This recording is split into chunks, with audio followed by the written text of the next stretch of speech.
with a waterfront that rivals any in the world, and an awe-inspiring garden of color and glass. All this in just one day in the city of Seattle.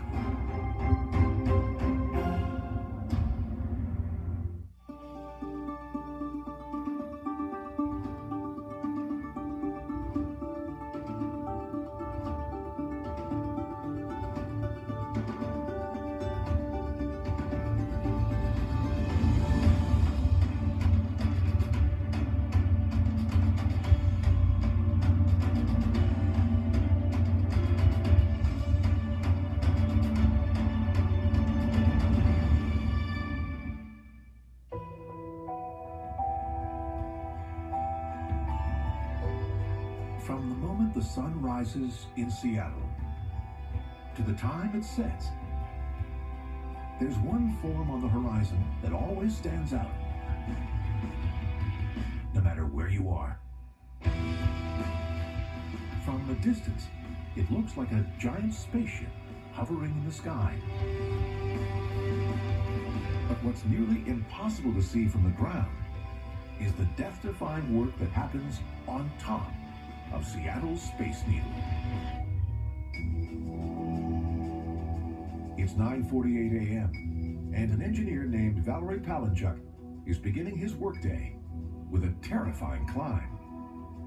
He has to haul himself up to the very top of the spire on the needle in order to change the light bulb on its tip.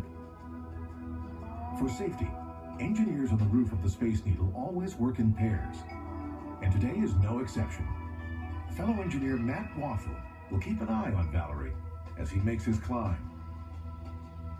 The only way to get to the top is one very careful step at a time.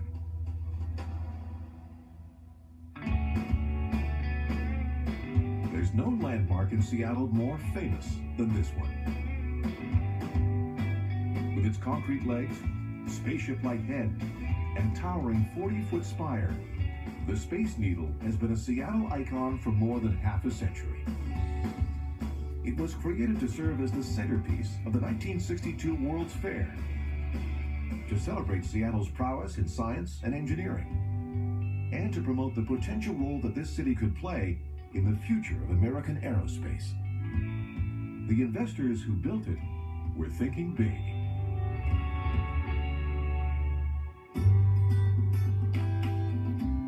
At the time, Seattle was already famous for having the tallest building in the nation west of Ohio.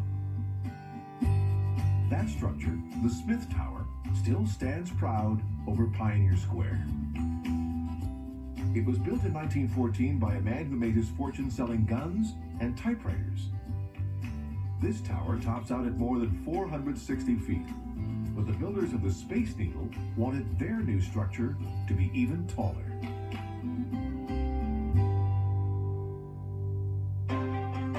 In one of their original sketches, it looked like a giant tethered balloon, but a later design resembling a flying saucer won out. The Space Needle was completed on December 8, 1961, in just 400 days, in time for the opening ceremonies of the World's Fair in April the following year. At 605 feet, it won the honor of being the tallest structure west of the Mississippi. It's been a Seattle icon ever since.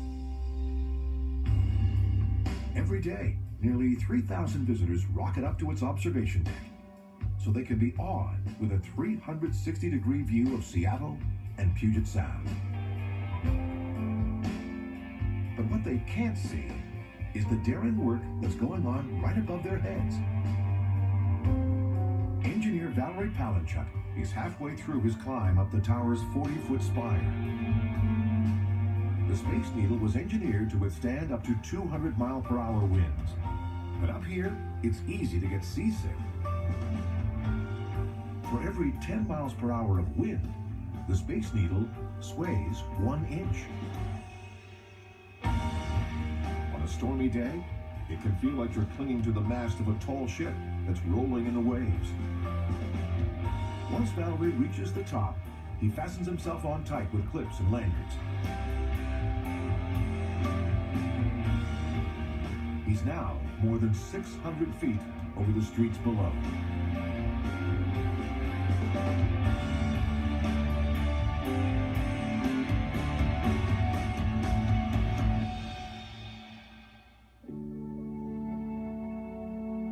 During the World's Fair in 1962, a more than 40-foot natural gas torch burned from the Space Needle's roof to showcase what many imagined would be the energy of the future. Today, the torch has been replaced by an aviation beacon, which helps pilots of seaplanes like this one avoid collisions with the needle when they come in to land on Lake Union. It's why the powerful beacon on the spire's tip needs to work properly 24/7.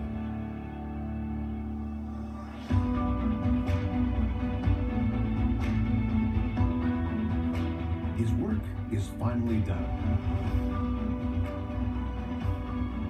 For those brave enough to make this climb, there's no more thrilling spot to take in the city of Seattle than this.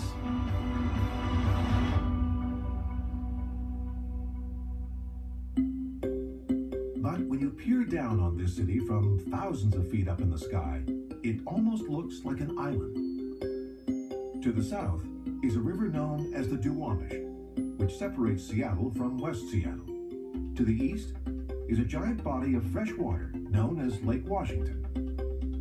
In the middle is Lake Union, which lies entirely inside Seattle's city limits. And to the west is Puget Sound. It's part of a vast network of inland waterways that lead to the Pacific Ocean. With so much water surrounding this city, many people who work downtown have to journey over great bodies of water to get there.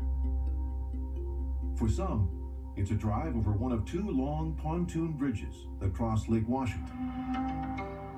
But for 75,000 others, getting to work in Seattle requires a daily commute on the largest ferry system in America. It's almost impossible to look out past the skyline of Seattle in the morning and not catch sight of one of these green and white vessels and the long arcs of their wakes. There are ferry terminals, big and small, on islands all over Puget Sound. But this one on Bainbridge Island, just a few miles away from Seattle, is the busiest. 17,000 people cross the gangplanks here at Winslow every day.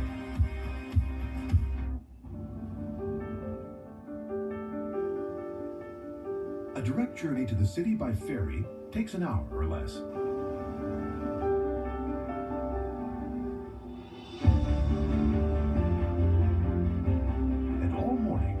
These vessels pulled into the ferry terminal, thousands of passengers flood off, and another day in Seattle begins.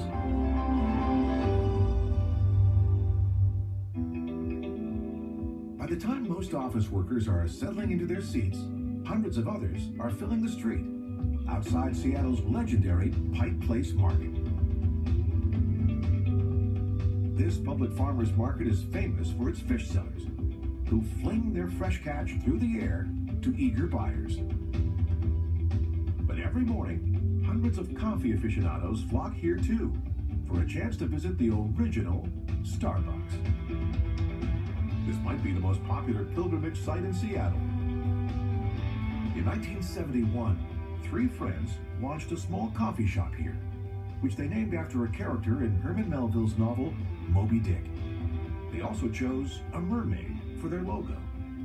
Their mission was really to sell freshly roasted beans, not espressos and cappuccinos.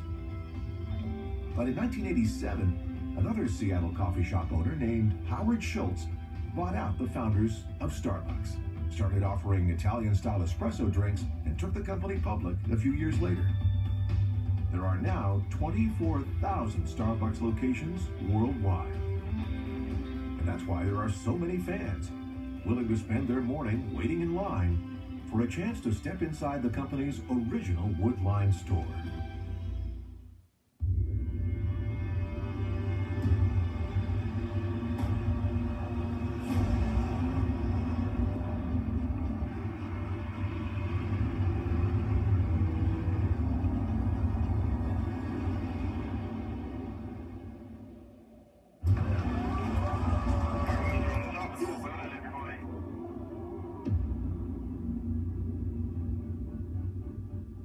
Land Rover, above and beyond. Being a good father is important to me. So being diagnosed with advanced non-small cell lung cancer made me